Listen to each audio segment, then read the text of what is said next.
Hi, good morning to all of you. तो आप स्वस्थ होंगे और हम लोग आज नए चैप्टर की शुरुआत करेंगे। सर्कल स्ट्रेट लाइन हम लोग ख़त्म कर चुके हैं और जेई मेन और एडवांस पैकेज की जो एक्सरसाइज है वो हम लोग डाउट भी कर रहे हैं। आज हम नया चैप्टर स्टार्ट करेंगे तो सर्कल, तो हेडिंग दीजिए सर्कल, फिर आगे बढ़ते हैं। तो चलिए सर्कल की डेफिनेशन से स्टार्ट करते हैं। और सर्कल एक ऐसा चैप्टर है या एक ऐसा टॉपिक है जो आप नाइन्स या आप कहिए ज्योमेट्री में कई बार पढ़ते आ रहे हैं, तो उन सब प्रॉपर्टीज में हम बात करेंगे। लेकिन सर्कल की पहले डेफिनेशन लिखी जाए तो लिखिए, circle is a locus of point, circle is a locus of point, circle is a locus of point whose distance from a fixed point remains constant. Circle is a locus of a point whose distance from a fixed point remains constant. Whose distance from a fixed point remains constant. Line change करके, fixed point is known as center. Fixed point is known as center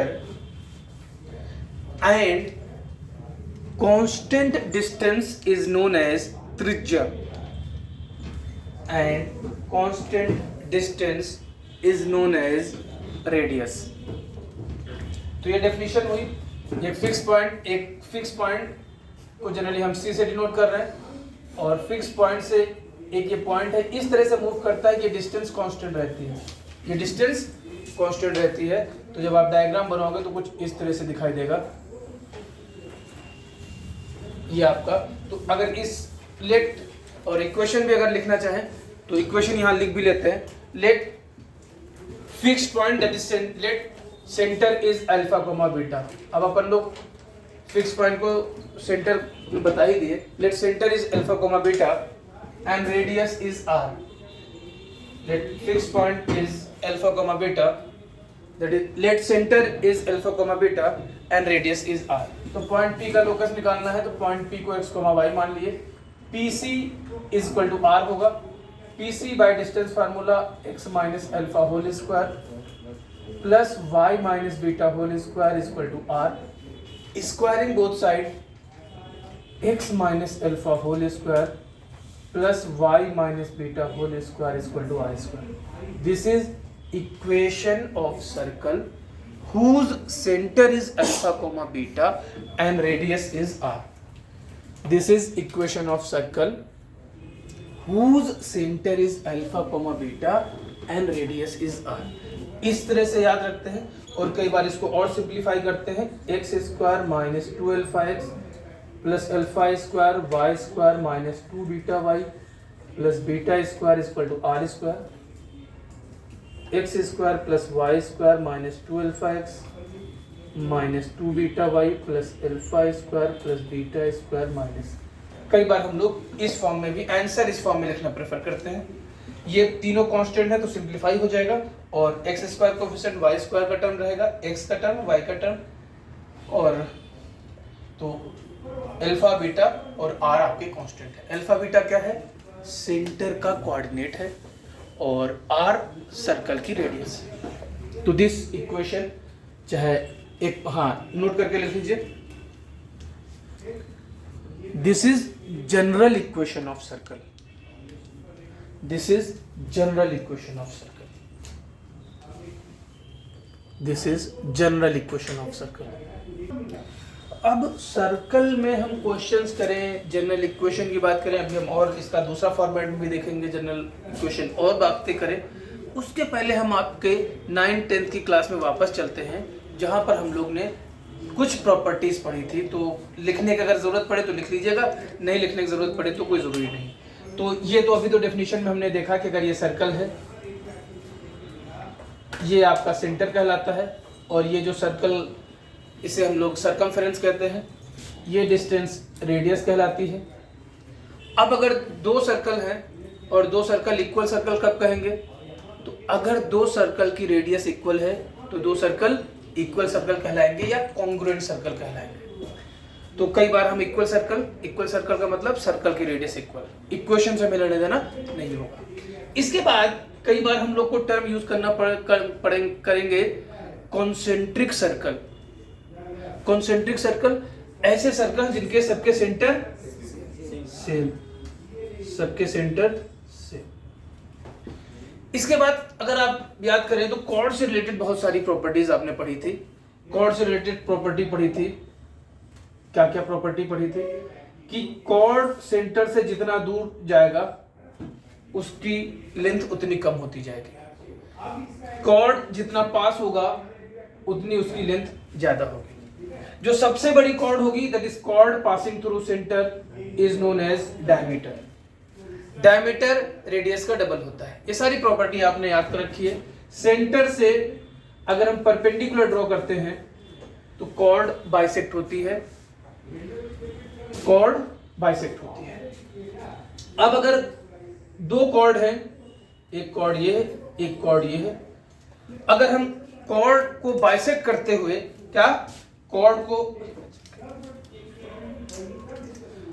को bisect करते हुए अगर हम perpendicular bisect करते हुए अगर हम कॉर्ड को ड्रॉ करें तो परपेंडिकुलर बाइसेक्टर ऑफ कॉर्ड कहां कट करते हैं? सेंटर पे कट करते हैं। सर्कल में अगर कोई कॉर्ड है तो सर्कल को दो पार्ट में डिवाइड करती है। इसे हम लोग इस वाले पार्ट को क्या बोलते हैं? Major arc. इस वाले पार्ट को क्या बोलते हैं? Minor arc. सर्कल, ये जो कॉर्ड है सर्कल के एक आर्क पे इक्वल एंगल सबटेंड करती है, इक्वल एंगल। अगर ये थीटा है तो ये सारे थीटा होंगे, और अगर मेजर आर्क पे थीटा सबटेंड कर रही है तो माइनर आर्क पे कितना सबटेंड करेगी? Pi minus theta. कितना सबटेंड करेगी? Pi minus theta. तो और इस तरह से और भी कई सारी प्रॉपर्टीज थी। हाँ, यहाँ पर कि अगर कोई कॉर्ड है जितना एंगल सर्कमफेरेंस पे सबटेंड करती है उसका दूना सेंटर पर सबटेंड करती है। तो ये छोटी मोटी प्रॉपर्टीज हैं, और इस तरह से और बहुत सारी प्रॉपर्टीज हैं, जो सारी प्रॉपर्टीज आपको एक बार देखना है, और जहां जरूरत जो प्रॉपर्टी पड़ेगी तो याद आती जाएंगे, हम लोग डिस्कस करते जाएंगे। ये तो मोस्ट प्रोबेबली जो है ज्यादा यूज होने वाली प्रॉपर्टीज हैं, तो ये हम लोग ने बातें की। और कोई प्रॉपर्टी याद आ रही है भाई? डायमीटर वाली प्रॉपर्टी कि जो डायमीटर होता है वो हमेशा 90 डिग्री सबटेंड करता है। डायमीटर, अब बाकी कोई कॉर्ड है तो ये मेजर आर्क पे एक्यूट एंगल और माइनर आर्क पे ऑब्ट्यूस एंगल, और अगर डायमीटर है तो वो 90 डिग्री सबटेंड करता है। तो ये कुछ प्रॉपर्टीज हैं, ठीक है। टेंजेंट से रिलेटेड प्रॉपर्टीज होती हैं, तो जहां जहां जरूरत पड़ेगी हम यूज करेंगे। वापस आते हैं अपनी इक्वेशन में।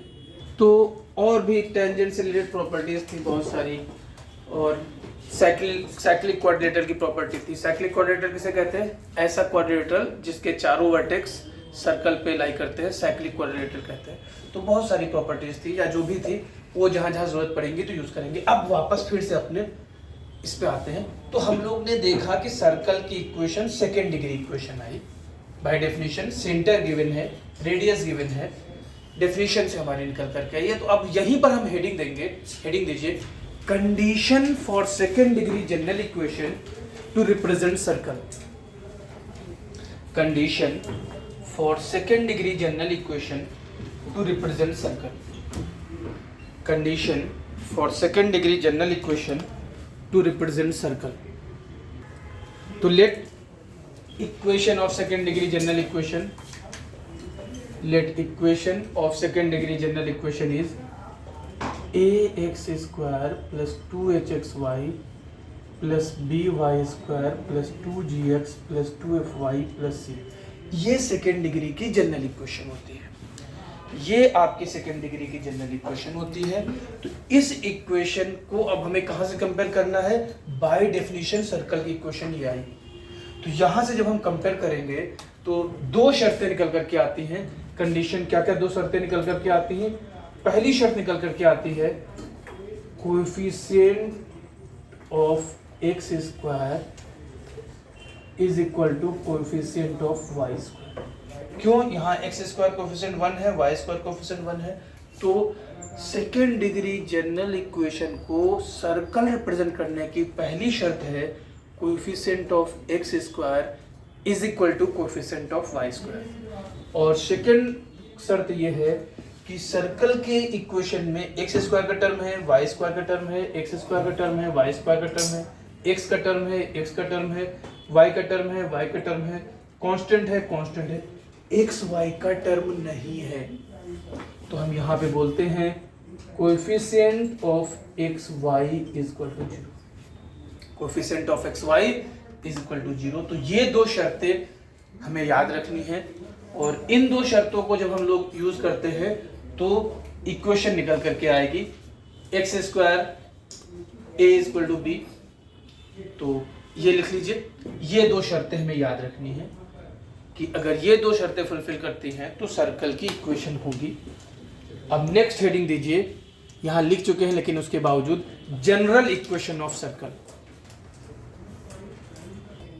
तो अभी थोड़ी देर पहले हमने इसे भी जनरल इक्वेशन कहा, इसे भी कहा, ये भी जनरल इक्वेशन है, लेकिन जनरली हम लोग जो कंडीशन लेकर के आए हैं इससे हम जनरल इक्वेशन लेते हैं। और इसमें हमने ये जो शर्तें लगाई, इस शर्त में हम लोग एक शर्त और जोड़ देते हैं कि ए और बी को 1 कर देते हैं। तो जनरल इक्वेशन ऑफ सर्कल हमारा होता है x square plus y square plus 2gx plus 2fy plus c equal to 0। इस इक्वेशन को हम जनरल इक्वेशन, सर कहां से? एक तो ये कंडीशन निकाल के सेकंड डिग्री की लाए, और इस बात का ख्याल रखते हुए इसलिए हमने क्या किया, ए और बी कोई जरूरी नहीं कि सर्कल की इक्वेशन होने के लिए ए और बी 1 हो, लेकिन हमने देखा कि बेसिक डेफिनेशन से 1 1 आ रहा था तो हमने 1 1 ले लिया, ए और बी को 1 1 ले लिया, एच तो 0 होना ही था, बाकी एज इट इज।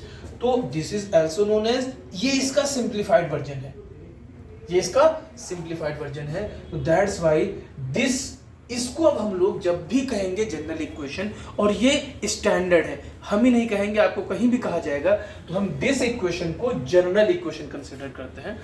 तो equation x square plus y square plus 2gx plus 2fy plus c equal to 0 is known as general equation of circle, is known as general equation of circle.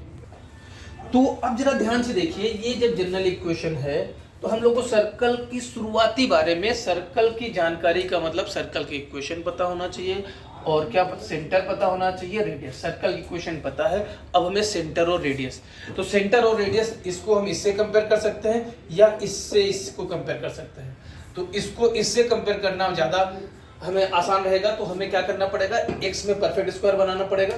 तो अगर हम देखें तो x square plus 2gx plus जी square plus y square plus 2fy plus f square, जी square F square add किए तो जी square plus f square right hand side, और सी को right hand side भेज दिए। तो this can be written as x plus ji whole square plus Y plus F whole square is equal to under root g square plus f square minus C whole square. तो अब हमारा target क्या था, हमारा target था इसका centre और radius निकालना, इससे कंपैरिजन कराना, अब इस फॉर्म में ले आए। तो अब अगर हम आप यहां से कंपेयर कराएं तो आपके पास अल्फा की वैल्यू माइनस जी, कंपेयर करिए, अल्फा की वैल्यू माइनस जी, बीटा की वैल्यू माइनस एफ, और रेडियस की value under root g square plus f square minus c. तो ध्यान से सुनिए, एक तो ये याद रखना है कि इसे जनरल इक्वेशन कहते हैं, ये प्रूफ हमें याद रखने की जरूरत नहीं है, सीधे सीधे हम याद रखेंगे कि सेंटर का कोऑर्डिनेट क्या होगा, minus g comma minus f, और रेडियस का फार्मूला होगा r equal to under root g square plus f square minus c. तो जरा इतना नोट करिए, centre will be minus g comma minus f and radius will be under root g square plus f square minus c. तो हमें ये याद रखना है कि centre minus g comma minus f और रेडियस अंडर रूट जी। तो हमें एक तो ये याद रखना है कि अगर अल्फा बीटा रेडियस आर है तो this is equation of circle, इसे याद रखने की जरूरत नहीं, हट गया ये। और ये जनरल इक्वेशन है, तो सेंटर ये रेडियस है। अब रेडियस में स्क्वायर रूट आ रहा है, स्क्वायर रूट आते ही कॉम्प्लेक्स की याद दिला देता है, इसलिए यहाँ 3 केस लेंगे। पहला केस, और केस नंबर 1 लिखिए, if g square plus f square minus c greater than 0 implies that if g square plus f square minus c, अगर ये ग्रेटर देन 0 है तो रेडियस रियल आएगा और नॉन जीरो आएगा। तो implies that लिखिए, a real non zero radius circle, a real non zero radius circle, a real non zero radius circle. Second case, if g square plus f square minus c equal to 0, g square plus f square minus c 0 होगा, अभी भी are real होगा, मतलब अभी भी circle real होगा, लेकिन radius कितनी हो गई 0। तो लिखिए, a real zero radius circle, a real zero radius circle. Zero radius circle को और क्या बोलते हैं? Point circle. तो आप ब्रैकेट में लिख लीजिएगा पॉइंट सर्कल, मतलब अब आपके पास केवल सेंटर ही है, सेंटर ही सब कुछ है। तो एक पॉइंट को हम पॉइंट सर्कल भी कहते हैं, पॉइंट जबकि radius 0। Third case, if g square plus f square minus c less than 0, if g square plus f square minus c less than 0 implies that imaginary circle। क्यों? अब radius imaginary आएगा क्योंकि g square plus f square minus c negative हो जाएगा। तो g square plus f square minus c negative implies that imaginary circle, implies that imaginary circle। हाँ, तो अभी तक की क्लास में हम लोग ने नई चीजें, एक तो नई चीजें क्या क्या सीखी, सेंटर और रेडियस गिवन है तो सर्कल की इक्वेशन जनरल फॉर्म में, और सेकेंड डिग्री की जनरल इक्वेशन देखी कि उस पर कंडीशन क्या होती है। उस कंडीशन और इस बात को ख्याल रखते हुए इस इक्वेशन को हमने कहा general, x square plus y square plus 2gx plus 2fy plus c equal to 0। अगर ये इक्वेशन जनरल इक्वेशन है तो सेंटर माइनस जी को माइनस एफ होता है, डायरेक्ट याद रखने के लिए बोला, और रेडियस है। चूंकि स्क्वायर रूट आता है इसलिए ये 3 शर्तें हैं, तो कई बार कंडीशन भी पूछ लेता है कि सर्कल रियल कब होगा, इमेजिनरी कब होगा। इन पे क्वेश्चन करें क्योंकि 11th में इतना ही है। एक हेडिंग और 11th में है तो उसको भी कर लेते हैं। एक हेडिंग क्या है, जनरल इक्वेशन है, तो एक और हेडिंग, नेक्स्ट हेडिंग हम देंगे standard equation of circle, standard equation of circle, standard equation of circle. तो अब यहाँ हेडिंग जो भी दे दे, स्टैंडर्ड इक्वेशन कहते किसको है पहले ये समझे। तो किसी भी कर्व की इक्वेशन को जो सबसे आसान फॉर्म में हो, किसी भी कर्व की इक्वेशन जो सबसे आसान फॉर्म में हो उसे स्टैंडर्ड इक्वेशन कहते हैं। अब जरा ध्यान से देखो, जब हम सर्कल की इक्वेशन लिखना शुरू किए थे तो एक्स और वाई तो सर्कल पे पॉइंट है, वो तो वही रहेगा। रेडियस कोऑर्डिनेट पे डिपेंड नहीं कर रहा, केवल अल्फा बीटा कोऑर्डिनेट सिस्टम पे डिपेंड कर रहा है। तो अल्फा बीटा सबसे आसान कब होगा, जब 0,0 ले ले। तो ऐसे सर्कल की इक्वेशन जिसका सेंटर 0,0 होता है उस इक्वेशन को हम स्टैंडर्ड इक्वेशन ऑफ सर्कल कहेंगे। तो हेडिंग है हमारी स्टैंडर्ड इक्वेशन ऑफ सर्कल। हाँ, तो अब हेडिंग दीजिए स्टैंडर्ड इक्वेशन ऑफ सर्कल। तो equation of circle whose centre is 0,0 and radius a। तो इक्वेशन ऑफ सर्कल हो जाएगा x square plus y square equal to a square. Equation of circle is x square plus y square is equal to a square. अभी तक हमने equation of circle देखी, तो इन पे कुछ क्वेश्चंस कर लेते हैं 2-3। और एनसीईआरटी में हम लोग को इतना ही पढ़ना है कि सेंटर और रेडियस गिवन है तो सर्कल की इक्वेशन, या इनपुट गिवन है तो सर्कल की इक्वेशन निकालना, और सर्कल की इक्वेशन गिवन है तो सेंटर और रेडियस निकालना। तो जरा इसको 1-2 क्वेश्चन करते हैं फिर आगे बढ़ते हैं। तो ये पहला क्वेश्चन इन जनरल आपको एनसीईआरटी स्कूल लेवल में ही पूछा जाएगा, जेईई या एडवांस में नहीं मिलेगा, लेकिन फिर भी अपन करते हुए चलेंगे। Find equation of circle whose centre 1/2, 1/4 and radius 1/1। Second part centre 3, 4 and radius 2।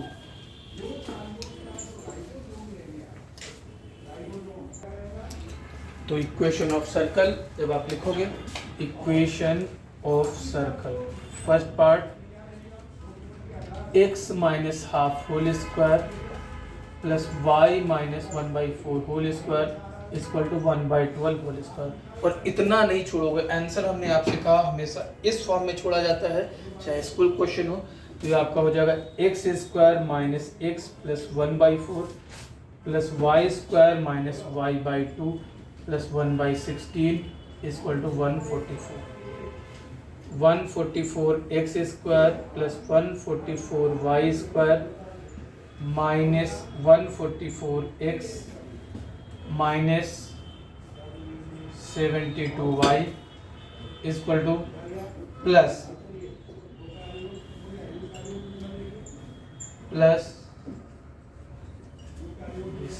अब ऐड करके आप लिख लीजिए क्या किया हमने, 144 एलसीएम लिया, क्रॉस मल्टीप्लाई जो भी नाम लिख दीजिए और एडजस्ट कर दिए। तो ये आपका इस तरह का एक नंबर क्वेश्चन स्कूल में मिलेगा।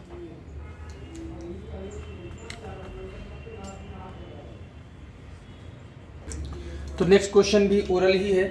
Find equation of circle which pass through 4,1, 6,5 and having centre on line. ऐसे सर्कल की क्वेश्चन निकालना है, 4,1 और 6,5 से पास करता है और उसका centre 4x plus y equal to 16 पे लाई करता है। तो write the question, stop the video and take maximum 2 minutes. तो आइए देखते हैं कैसे सॉल्व करोगे। ये भी आपके एनसीईआरटी का ही क्वेश्चन है। तो ये पॉइंट माना कि इसका नाम A रख दिए 4,1, दूसरा पॉइंट ये B, एग्जैक्ट डायग्राम हम नहीं बना रहे, अभी बनाया भी नहीं, 6,5 और ये सेंटर जो कि C है, इस पे जो लाइन है 4x plus y equal to 16, ये ले सेंटर पे 4x plus y equal to 16। अब देखिए आप कई तरह से बना सकते हैं, या तो आप मान लें सेंटर अल्फा बीटा है, रेडियस r है, या दूसरी तरफ से सर्कल की इक्वेशन मान लें, कोई भी मेथड से जा सकते हैं। तो let centre is alpha comma beta, तो ये डिस्टेंस और ये डिस्टेंस बराबर होगी 1 रेड। तो लेट यहाँ लिखते हैं, let centre alpha comma beta. Centre alpha comma beta है तो AC equal to BC, AC square equal to BC square, alpha minus 4 whole square, beta minus 1 whole square equal to alpha minus 6 whole square, beta minus 5 whole square. Alpha square minus 8 alpha plus 16, beta square minus 2 beta plus 1, alpha square minus 12 alpha plus 36, beta square minus 10 beta plus 25। Beta square alpha square इधर आकर के plus 4 alpha, इधर आकर के plus 8 beta, 16 plus 1 17, इधर subtract हुआ 6 17 8 44, that is alpha plus 2 beta equal to 11। एक equation ये आ गई। Since alpha beta lie on 4x plus y is equal to 16, so that 4 alpha plus beta is equal to 16. This is equation number 2. दोनों को जो है आप solve करिए, अल्फा बीटा निकलेगा। तो अब इन दोनों को सॉल्व करोगे, हम यहाँ डायरेक्ट लिख दे रहे हैं solving alpha is equal to 3, beta is equal to 4, मतलब सेंटर आपका निकला 3,4। रेडियस किसके बराबर होगी? रेडियस होगी आपका AC के बराबर तो 4 minus 3 1 1 square 1 1 minus 9 under root 10. Center is 3,4, radius is root 10. Apply this formula. Equation of circle. Equation of circle x minus 3 whole square plus y minus 4 whole square is equal to under root 10 whole square.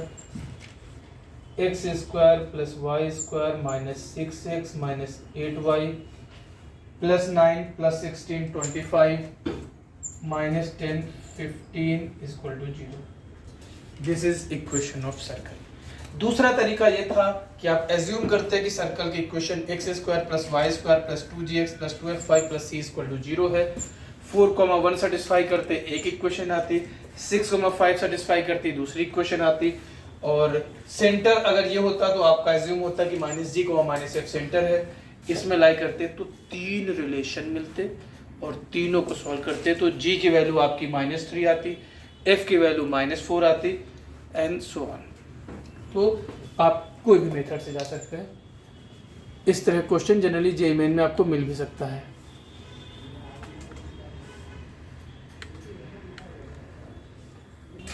तो next question है आपका, find the equation of circle which is concentric with the circle x square plus y square minus 2x plus 6y minus 3 equal to 0 and whose radius is double the radius of the circle x square plus y square minus 6x plus 1 equal to 0.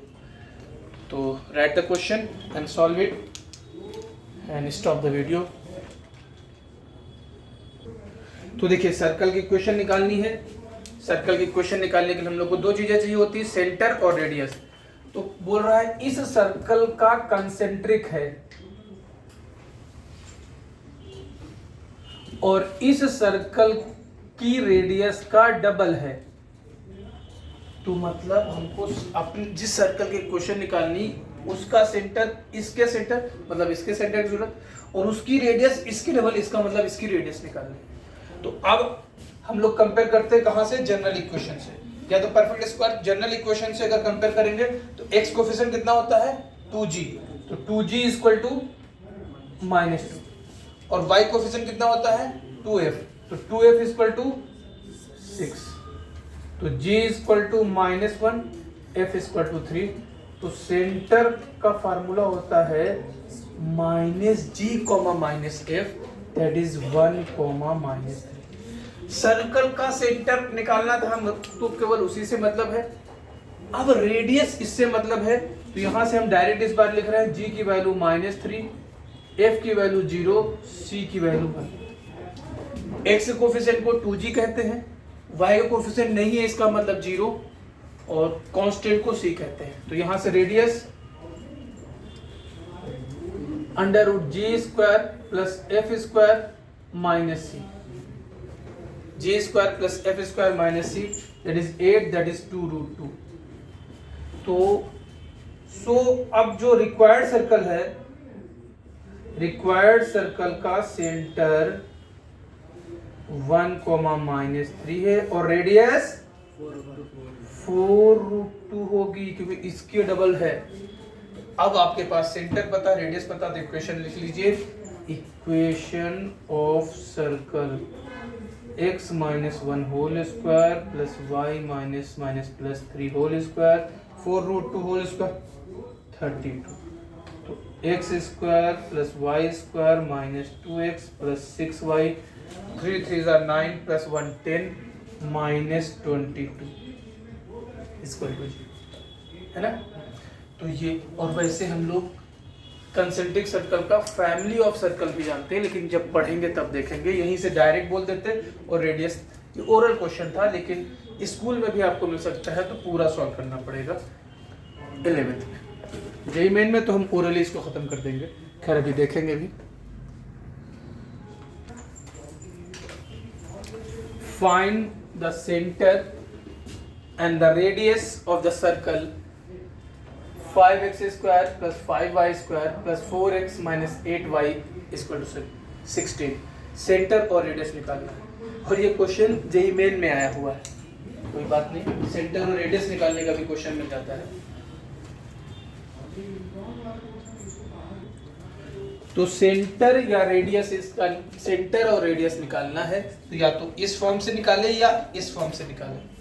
तो ध्यान दीजिए, इस form का तभी use कर पाएंगे जब x square और वाई स्क्वायर कोएफिशिएंट 1 होगा। जनरली आप जल्दबाजी में अरे इतना आसान जेईई में आ गया तो दो गलतियां करेंगे, या तो 5 से डिवाइड नहीं करेंगे और या 16 को लेफ्ट हैंड साइड नहीं लाएंगे।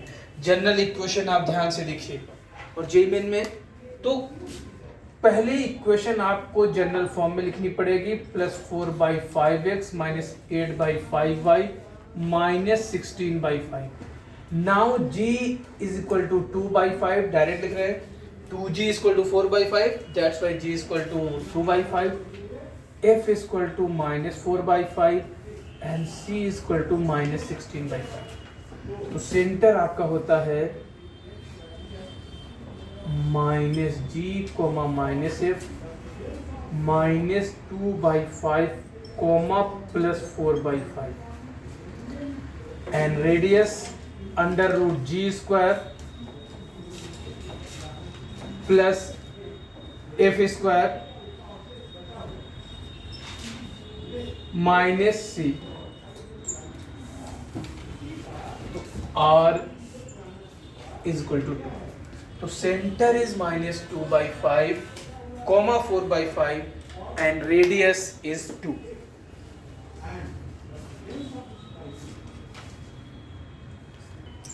तो नेक्स्ट क्वेश्चन है आपका, find the set of values of a, b and c so that the equation ax² plus b minus 5 into xy plus 3y square minus 6x minus 12y plus c is equal to 0 represents a real circle। तो note the question and stop the video and try to solve your own। तो भाई real circle कह रहा है तो हम लोग सबसे पहले equation ax² plus b minus 5xy plus 3y² minus 6x minus 12y plus c। पहली शर्त, coefficient of x² is equal to coefficient of y²। From here a is equal to 3 and coefficient of x y 0, b minus 5 0, तो b is equal to 5। ये circle होने की शर्त है।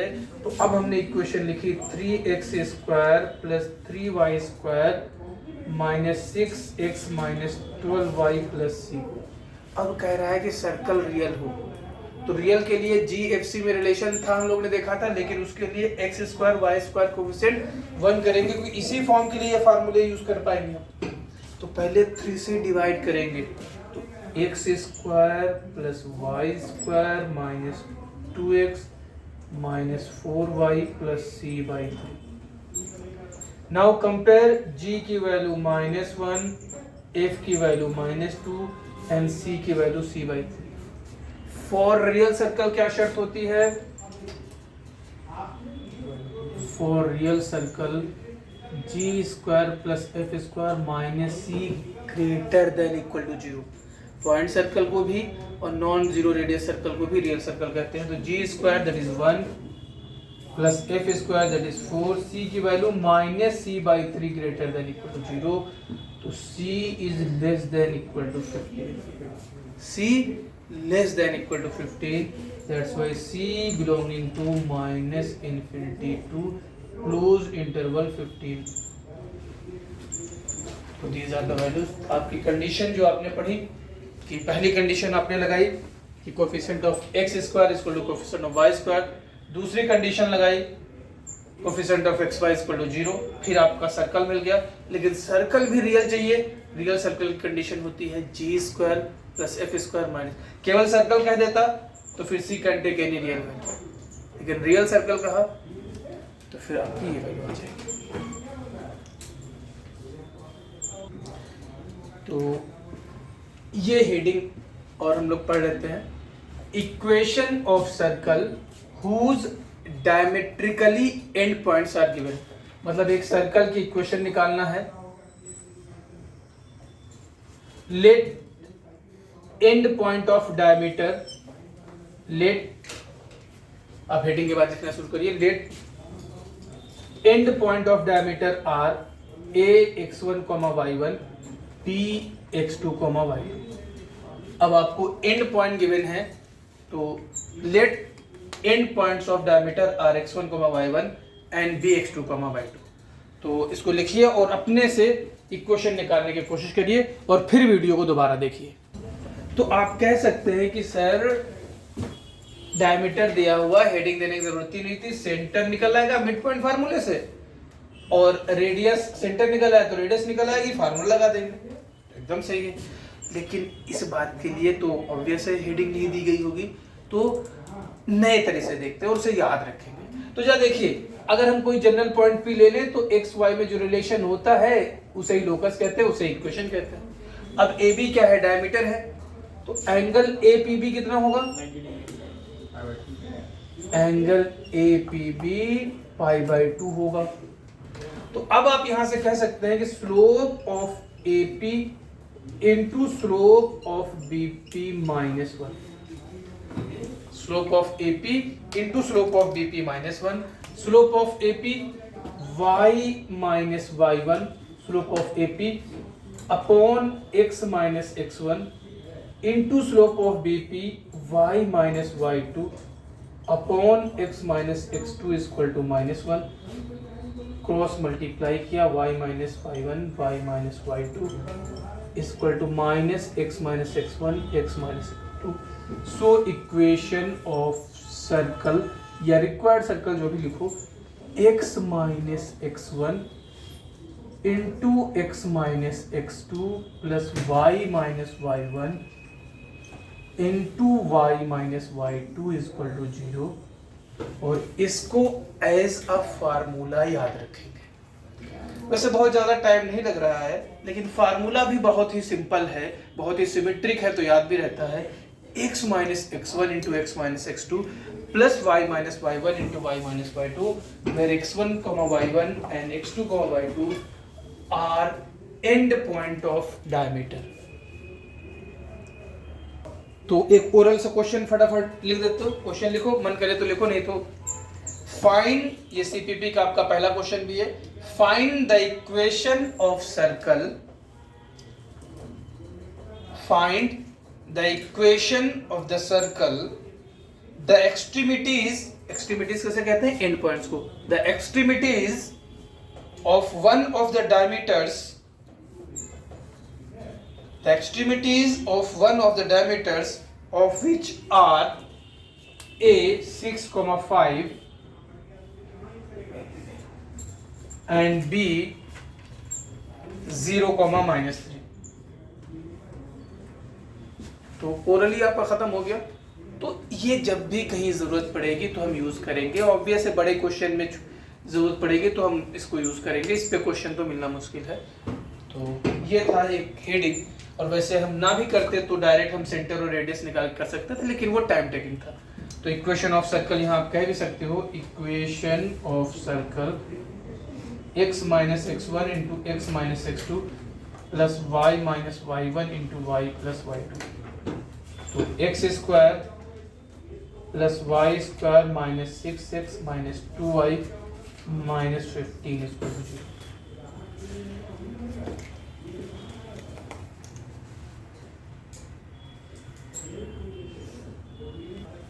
Next question है आपका, find the equation of the circle passing through the points A, B and C।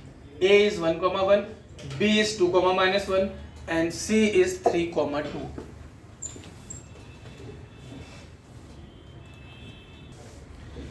तो 3 point से सर्कल की इक्वेशन पूछ रहा है। वैसे आपने ये वाली प्रॉपर्टी भी 10th में पढ़ी होगी, शुरू में नहीं बोले। फ्रॉम 3 पॉइंट्स कितने सर्कल ड्रॉ कर सकते हैं, एक, गलत, आपको पूरा बोलना पड़ेगा। From 3 non collinear points 1 circle can be drawn. And if points will be collinear no circle. खैर इसमें तो जब कहा इक्वेशन निकालो तो इसका मतलब वो तीनों पॉइंट नॉन कोलिनियर होंगे, चेक भी कर सकते हो। तो जब भी 3 पॉइंट से निकालते हैं तो या तो सेंटर और रेडियस माने, कंपेयर करें, या दूसरा तरीका कि let equation of circle x square plus y square plus 2gx plus 2fy plus c equal to 0। ठीक, और फिर पहले 1,1 सेटिस्फाई करता है, उसको पुट करेंगे पास थ्रू 1,1, पास थ्रू 1,1 तो 1 plus 1 plus 2g plus 2f plus c equal to 0, that is 2f 2g plus 2f plus c equal to -2। Similarly फिर pass through 2, -1, pass through 3,2, 3 equation बनेंगी, 3 unknown होंगे और solve करेंगे। आपको बता दें, जहां तक मुझे याद आ रहा है ये क्वेश्चन आईआईटी को रिप्रेजेंट किया हुआ है और एकदम सही जो आपने बनाया, लेकिन हमने मिटा दिया। अब जब ध्यान से देखिए, ट्राइंगल है, अगर थोड़ा सा आप देखो स्लोप ऑफ ए बी निकालो, क्योंकि कोलिनियर होंगे नहीं, ऑब्वियस ट्राइंगल बनेगा। Slope of A B y2 minus y1 upon x2 minus x1। Slope of B C y2 minus y1 upon x2 minus x1। Slope of C A y2 minus y1 upon x2 minus x1 1/2। मतलब triangle कैसा है? Right angle triangle है, since slope of A B into slope of C A -1 है। Triangle कैसा है? Right angle triangle है।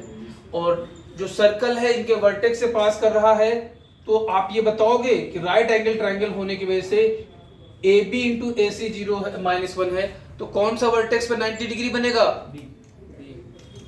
A B ए सी। कौन common है? ए कॉमन है, तो ए आपका हुआ 1,1, ए आपका हुआ 1,1 और बी आपका हुआ 2,-1 और सी हुआ 3,2। तो BC आपका डायमीटर बन जाएगा, BC डायमीटर बन जाएगा। तो equation of circle x minus x1 into x minus x2 plus y minus y1 into y minus y2 0।